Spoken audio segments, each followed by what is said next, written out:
孩子有劝我妈妈，你要照顾身体，不要乱吃东西，不想好像给他们有担心就对了啦，不要给他们有压力。If on that day I am giving my 25%, to him he said, it's okay, your 25% is 100% to us. Today, we follow two people on this journey. We'll see what living with kidney failure really looks like. These are the everyday heroes you don't hear about enough. Our first story begins at home.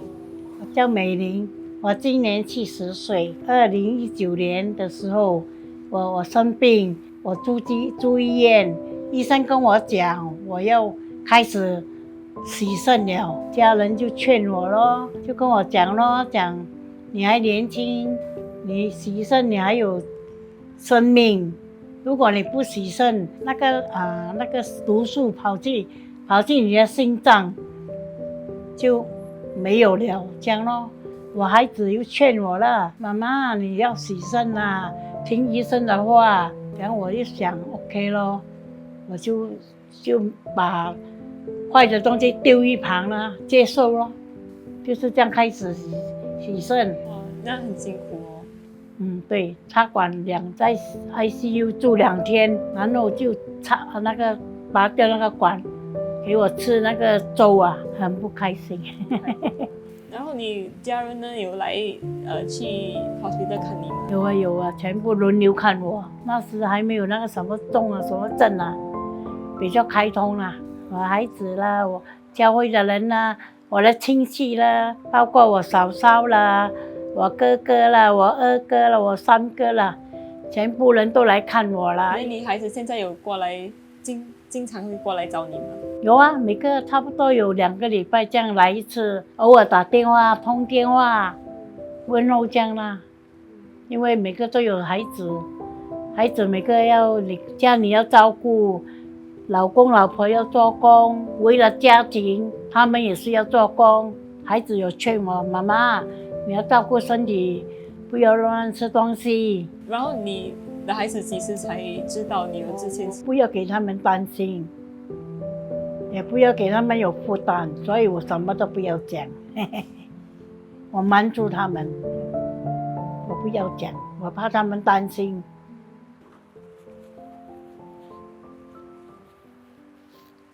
等下给他们压力啊，人家又哎呀，个人有个家庭，经济也是不大好啦。然后你给他们担心，整个这个又跑来，那个又跑来，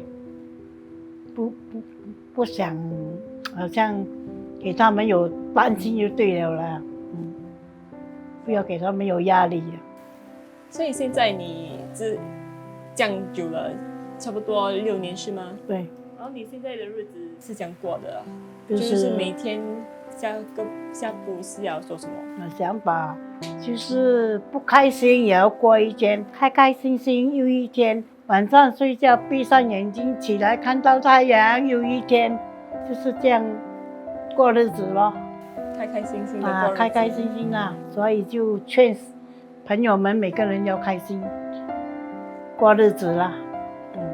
那时候我是在截肢的时候，他们有劝我，叫我一定要截肢啦，因为我开始一直想不好的，截肢了都没有脚，做人有什么意思？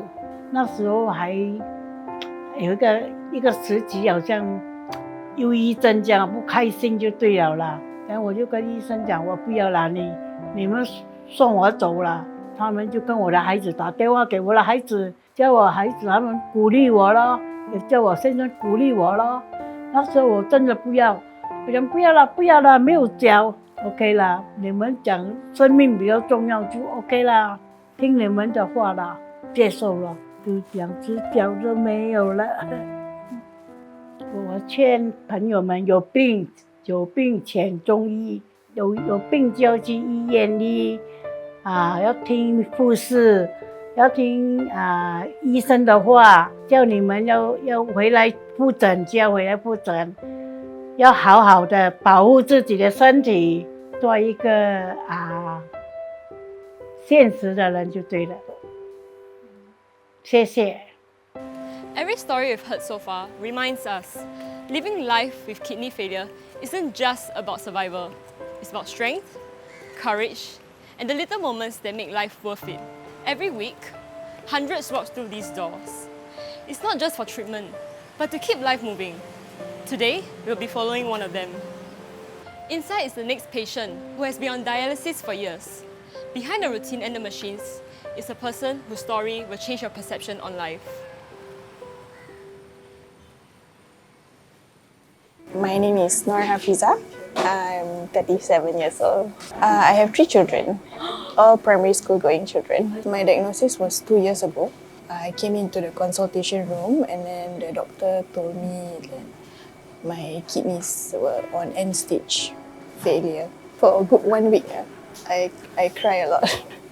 It's not common for people my age to get kidney failure. So it's more of it's an overwhelming feeling of shock, sadness, and a bit disappointed in myself. Like, why me? Why now? My family was more forgiving. My kids they are actually more emotionally intelligent. They know, like, okay, my mom is sick, so we should understand that she's going through a phase in her life. You know, my husband is also very supportive. He's like, he told me it's okay. I mean, it's okay to be sick. We work around our lives. We work around the treatment days. So my husband goes to work after I come back, and then when he comes back from night shifts, it's my turn to go. Technically, they accommodate to my treatment schedules. It's nice to know that your family is supporting you by making small adjustments and accommodating. My kids and my husband were actually shocked lah. Like, my children was like, wait, so you're gonna die? But because they didn't know, so we had to explain to them. It's more of a process of prolonging the organs because my kidneys are already failed.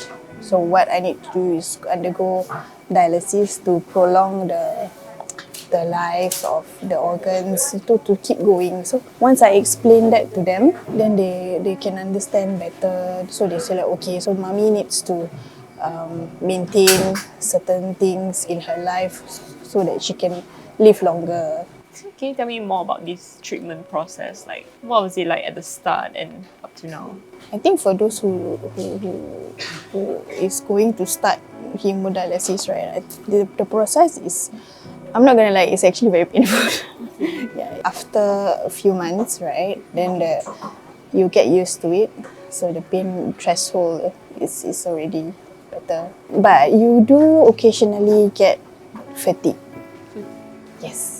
You get tired and all you want to do is just lie down post-dialysis. How have your friends or the people around you have been supporting you or show their support? Okay, my family, they are the main ones that's always there. They always give me words of encouragement. Like for my husband, right, he's very patient and very understanding. There are days whereby you get very tired, or there are days whereby I cannot probably fulfill my duty as a wife or as a mother because I get tired. So maybe there are some days I don't cook, or some days I just want to rest. If on that day I am giving my 25%, to him, he said, it's okay, your 25% is 100% to us.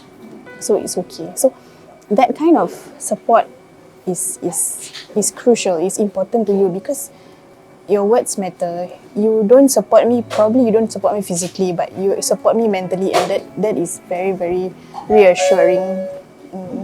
Yes. They even joke lah. They say, "Mommy get to rest for 4 hours." So it's nice to know that while I'm here, they are there with a peace of mind, so they know that I'm in good hands. Is there anything you wish to say to the Kidney Foundation?